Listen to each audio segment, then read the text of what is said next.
राधा। और काफ़ी दिन के बाद ये अवसर मिला है कि हम सब पुराने टाइम के अनुसार इकट्ठे बैठ के सत्संग करते हैं, सुनते हैं। नहीं तो 2 साल बीच में इतने बुरे गुजरे कि जिसके कारण सत्संगियों को बहुत तकलीफ हुई। असल तो तकलीफ तो सबको ही हुई थी, लेकिन हम तो अपनी कहेंगे, दूसरे अपनी कहेंगे। तकलीफ सबको ही थी। राधा स्वामी नाम की महिमा जो जीव समझ जाता है, समझो के काल के जाल से छूट जाता है। महिमा को समझ जाता है। सार वचन में स्वामी जी महाराज ने सबसे पहले लिखी है, राधा स्वामी नाम जो गावे सोई गिरे। गाने का मतलब ये नहीं है जैसे आप लोग शब्द गाते हो। महापुरुषों की वाणी का बड़ा महत्व होता है। उनकी बात कोई भी निष्फल, निरर्थक या निष्फल नहीं होती। चाहे वो किसी भी रूप में कहते हैं, जीव के हित और कल्याण का ही काम करती है। गाने का मतलब ये है कि उस राधा स्वामी नाम का सुमरण करना, उसको याद करना, क्योंकि ये नाम ऊंचे से ऊंचा है। ये निज नाम है, मालिक का वास्तविक नाम, धुर मंजिल का नाम जो स्वयं उनने प्रकट किया है।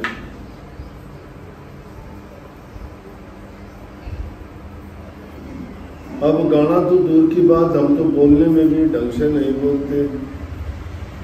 कुछ तो हमारा इलाका ही ऐसा है, कुछ हमारी भाषा भी थोड़ी ज़्यादा मीठी है। बोलते हैं जैसे बोलते हैं राधा स्वामी, राधा स्वामी। क्यों भाई, कोई किसी का उलाना उतारना है क्या? जब बोलो तो कम से कम प्रेम से बोला करो। और नाम भी लेते हो, उनको भी क्या इसी ढंग से बोलते हैं क्या? ओम नाम का जाप करने वालों का कभी सुना हो आपने तो कैसे बोलते हैं? ओम।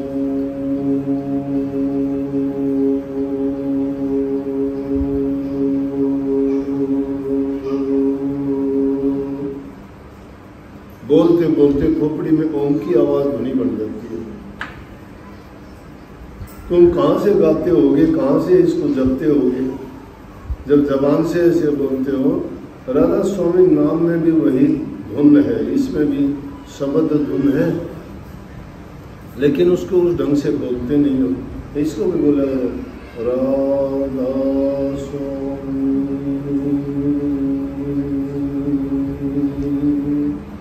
आम बोलचाल में तो ऐसे नहीं बोलते, लेकिन कम से कम जब सोमन करते हो तो इस ढंग से सोमन करो कि उस नाम के जपने से तुम्हारे अंदर में वो शब्द की गूंज बने।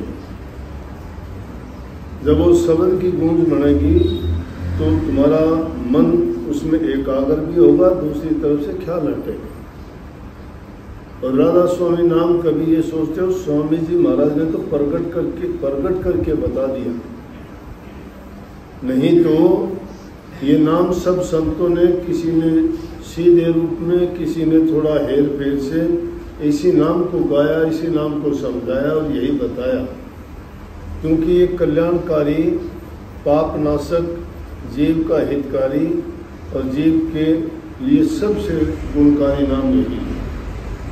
तो सबसे ज़्यादा जो हमें गुण देता है, लाभ देता है, भय चिंता मिटाता है, हमारे बुरे विचार पाप कर्मों से हमें बरी करवाता है, उस नाम को याद करने में और जपने में संशय और भ्रम कैसा? संशय और भ्रम जब तक बने रहेंगे तब तक आप कोई भी नाम, ये तो नाम बहुत पवित्र है, कोई भी नाम नहीं जप सकते। और ये पवित्रता आती कहाँ से? उच्च चरित्र से आती है। ऊंचे चरित्र के लक्षण क्या है? कि बुरी बातों से परहेज करने से बच जाए इंसान। साधना तो रावण ने भी बहुत की थी, चारों वेदों का ज्ञाता भी था, टीकाकार भी था, ब्राह्मण कुल में पैदा भी हुआ था।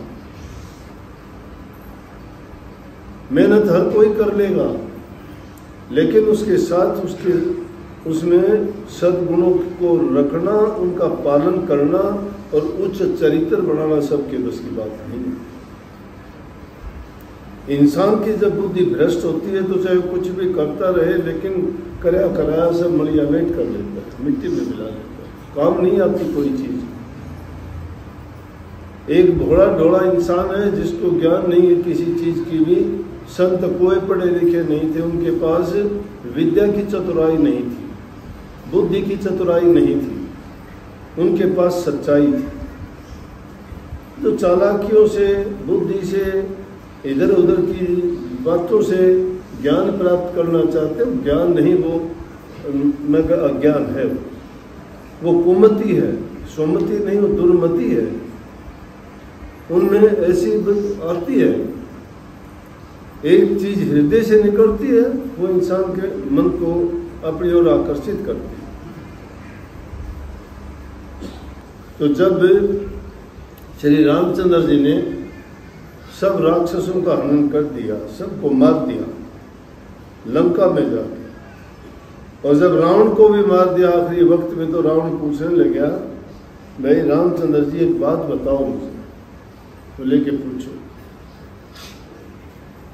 कि तू राजपूत कुल में पैदा हुआ, मैं ब्राह्मण कुल में पैदा हुआ, मैं तेरे से ऊंचा।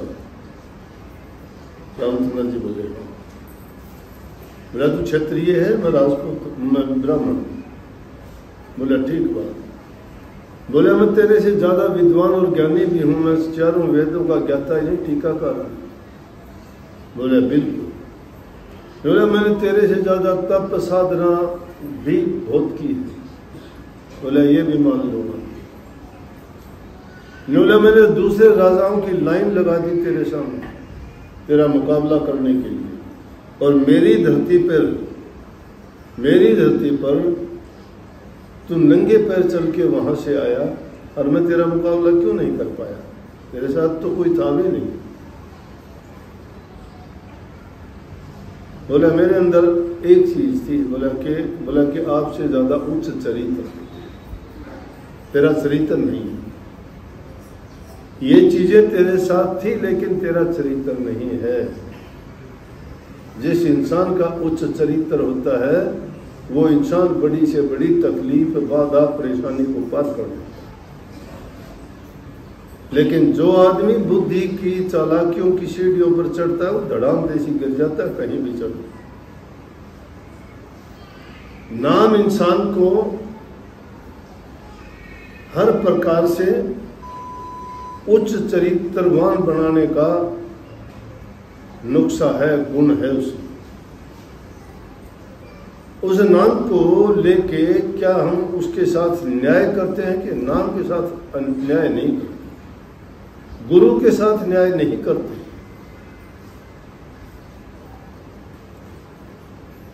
सत्संग कहां से होगा? बात बनाने से बातें नहीं बढ़ती। बात ना बनाओ, बात ना करो, बातों को अपने अंदर उनको उतारो। कहने से नहीं, समझने से बात हो। वक्ता बहुत मिल जाएंगे, करनी किसी किसी के पल्ले हो। करनी करने वाले को वक्ता की जरूरत नहीं है। यहाँ किसी से वाहवाही नहीं लूटनी, ताली नहीं बजवानी हमने। भक्ति उस खुशबू से भी ऊंची चीज है, जो अगर किसी चीज में फूल खिलता है, सुगंध निकलती है, वो डोंडी नहीं पीटती, किसी को आकर्षित और बुलाती नहीं है, अपने आप फैल जाती है। भक्ति उससे लाखों करोड़ों गुना ज्यादा गुण है उसमें, बताने की जरूरत नहीं। वो अपनी ओर अपने आप आकर्षित कर लेगी। बदबू से लोग दूर भागते हैं, खुशबू को लोग सब चाहते हैं। लेकिन इंसान की अजीब गरीब बात देखी हमने कि बुराइयों को अपने आप बुला लेता है, अच्छाइयों को त्यागता चला जाता है। इसीलिए सत्संगों की, प्रचार की, कथाओं की, इन चीजों की जरूरत पड़ती है। इंसान को समझाना पड़ता है, उसको बताना पड़ता है कि तुम कितने अच्छे इस धरा पर जीव हो, 84 लाख में सबसे उत्तम। जिन चीजों की जरूरत नहीं उन चीजों को अपने जीवन में क्यों कैसे जोड़ लिया, क्या फायदा देंगे? समझते हैं, जानते हैं, फिर भी उन चीजों को क्यों नहीं अपनाते? हर कोई जानता है कि जीव का कल्याण नाम भक्ति में है, प्रभु को याद करने में है, अच्छे गुण अपनाने में है, उसका चिंतन करना, सुमन करना। चिंतन सुमन वो करेगा जिसका हृदय पवित्र होगा। हृदय की शुद्धता और पवित्रता किस चीज से होगी? कि नेक इंसानों के पास कितनी सुंदर सी बात कही अपनी आदि भाषा। मानस का तेरा जन्म हुआ था, जन्म होया ऋषि मुनियों में, बैठा ठोड़े कुठोड़े भाई तू, बैठा क्यों नो मुनियों में, इस पाप रूप की दुनिया में तू संगड़े ढोके आया। ऋषि मुनियों की कमी नहीं है, ज्ञान देने वालों की कमी नहीं है, लेकिन पापियों में जाके कैसे बैठ गए? उनसे हमारा हित नहीं है, हमारा नुकसान है। जिससे हमारा हित है, जो हमारा साथ देता है, घर वाले, परिवार वाले, नातेदार, ये सब लोग स्वार्थ के साथ सभी साथ छोड़ देंगे। छोड़ जाते हैं कि नहीं छोड़ जाते? सांप जैसे कांसड़ी को छोड़ देता है, जब जिस इंसान का कोई हित नहीं होता सब साथ छोड़ जाते हैं। लेकिन संत सतगुरु किसी का साथ नहीं छोड़ता, वो नहीं छोड़ता। दुख में, दर्द में, तकलीफ में, पीड़ा में कभी ना आओ, नाम लेंगे, चलो भूल गए। नाम लेने आए थे स्वार्थ के लिए, मतलब के लिए, कोई लोभ के लिए, किसी काम के लिए, काम निकल गया। कभी गुरु की तरफ मुड़ के नहीं देखा, गुरु की तरफ मुड़ के नहीं देखा। संसार की चंद चीज मिल गई, उसमें बस दिमाग खराब, बुद्धि खराब। इसीलिए तो ये धन बल, बुद्धि बल और जितने भी संसार के ये बल हैं, ये इंसान को भ्रमित और बर्बाद करते हैं। संतों ने क्यों कही कि बलिहारी गुरुदेव की, जिन दिया भरमगढ़ तोड़। बलिहार, अपने बलों को हार जाओ। धन का बल है, बुद्धि का बल है, तन का बल है, परिवार का बल है, वंश का बल है, ऊंचे पद का बल है। ये बल इंसान को बर्बाद करते हैं और ये चंद दिन के हैं, आज है कल नहीं रहेंगे। गुरु सथाई है, आज है ना वो कल भी रहेगा, हर पल साथ रहेगा। क्योंकि गुरु किसी लालच से नहीं बंधा है, गुरु किसी स्वार्थ से नहीं बंधा है। गुरु से तुम्हारे से कोई हित नहीं है, तुम्हारा हित गुरु से है। जो गुरु से अपना हित करवाना चाहते हो, थोड़ा सा कि आदमी में कोई दुख दर्द तकलीफ आई कि गुरु ने मेरा ठीक नहीं किया, मैं गुरु के पास नहीं जाता। गुरु के पास जाना छोड़ दिया, अब अच्छा हो गया। जिस प्रकार से कोई शराबी कहता है, बोला जी तकलीफ थी इसलिए उन चिंताओं से बचने के लिए शराब पीनी शुरू कर दी। शराब पीने चिंता ही घटेगी, ज्यादा और बढ़ेगी। पूरा परिवार परेशान हो गया, धन की बर्बादी होगी, घर की बर्बादी होगी, बुद्धि तूने खराब कर ली और पहले से तकलीफ थी। ये बहाने बनाता है इंसान, अपनी बुद्धि से अपने स्वार्थ के लिए क्या क्या घड़ लेता है। इसीलिए स्वामी जी महाराज ने इस काल कली के युग में वो शब्द जो राधा स्वामी नाम का प्रकट करके गाया। लोगों ने और वो अंट संट जोड़नी शुरू कर दी, मन में आई वो बात। अरे उन वाणी का अर्थ देखो, इससे अच्छी तो कितनी अच्छी वाणी थी कि राधा स्वामी नाम की वाणी बोलो, सोते बोलो, जागते बोलो, उठते बोलो, संतों ने कही है। वो याद ही नहीं है, नाम तो याद ही नहीं है। नाम तो सोए हुए इंसान को भी 1000 आदमी सुनते हो, जिसका नाम लेके बोलोगे फड़ाक देसी वही खड़ा होगा, बाकी कोई हिलेगा भी नहीं। नाम में ये ताकत है। तो दुनियादारी का एक छोटा नाम किसी शरीर को नाम दिया गया, वो तुम्हें जगह देता है। और जिस मालिक के नाम का तुम्हें सुमन करके लिए बताया गया है, उसको भूले बैठे हो। और उस नाम का सुमन करोगे तो वो भी इसी तरह से जाग के तुम्हें कहेगा, हाँ बोल भाई क्या बात। उस नाम का सुमन क्यों नहीं करते? इसलिए नाम का सुमन किया करो। जो जो नाम का सुमन करते चले जाओगे, वो नाम तुम्हारे रोम रोम में जब बस जाएगा, वो बताने का, दिखाने का, या ये जोर जोर से आवाज निकालते हो ना, वो निकालने की जरूरत नहीं। वो एक मस्ती देता है आदमी को, वो एक अंतर आत्मा का संतोष और खुशी देता है। लेकिन वो खुशी वो कब मिलेंगे जब इंसान की जो खोटी नीयत है वो ठीक हो जाएगी। पहले उसको ठीक करना पड़ेगा। खोटी नीयत जब तक है, हमारी बुरे विचार उसमें भरे हुए हैं। पहले भी मैंने सत्संग में कई बार फरमाया, मुझे याद है, आपको याद हो या ना हो, मैं कह नहीं सकता कि भाई अंदर में जगह जितनी है उतनी है, उसमें हमने बुराइयां भर रखी है। अब अच्छाई उसमें ले जाना चाहते हो, वो खाली जगह है ही नहीं, वो वापस आ जाती है। इसलिए उसको जगह दीजिए। उन बुराइयों को बाहर निकाल करो तो उनको अच्छाइयों को जगह मिलेगी। जब वो अच्छाइयाँ तुम्हारे हृदय में जगह बना लेंगी ना, फिर ये सारी आपदा विपदा, ये भरम, ये सब आपके छूट जाएंगे। इन भरमों से निकलने के लिए जरूरी है कि हम उन बुराइयों को त्यागें, सच्चाई के रास्ते पर चलें। दुनिया में कोई भी धर्म, कोई भी गुरु आपको ये नहीं कहेगा तुम झूठ बोलो, कपट करो, बेईमानी करो, निंदा करो, चुगली करो।